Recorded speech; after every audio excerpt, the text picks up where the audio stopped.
在北河台南日头赤呀呀，阁有高温警示，到底最近敢有方面要来，就上苍知影。为了避免大家受无水的痛苦，安平开大体育场依照鼓励由道长王宏儒主发，举办祭天祈福法会，其中每条亲临主祭，包括民政局长、水利局长以及安平南区2区的首长、甲议员、里长担任陪祭，祈求妈祖慈悲天降甘霖。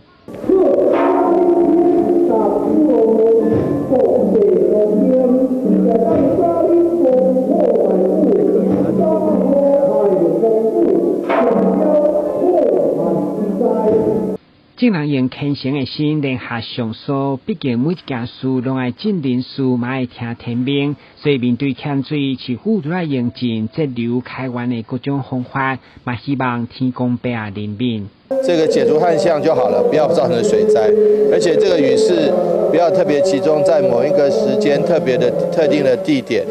来这样子，只是这个下雨的学问还很深，也祈求妈祖保佑能够下对地方、下对时机、下在集水区，而且是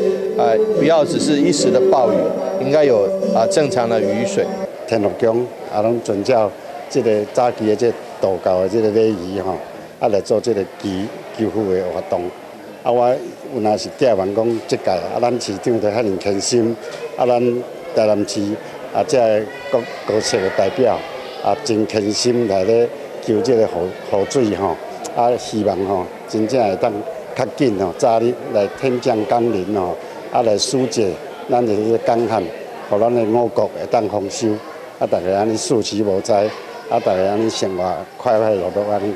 宗教信仰主要是大家精神支柱，面对欠水危机，第180年，台南嘛曾经联合各大庙宇祈福，果然天降甘霖。台南新闻军事采访报道。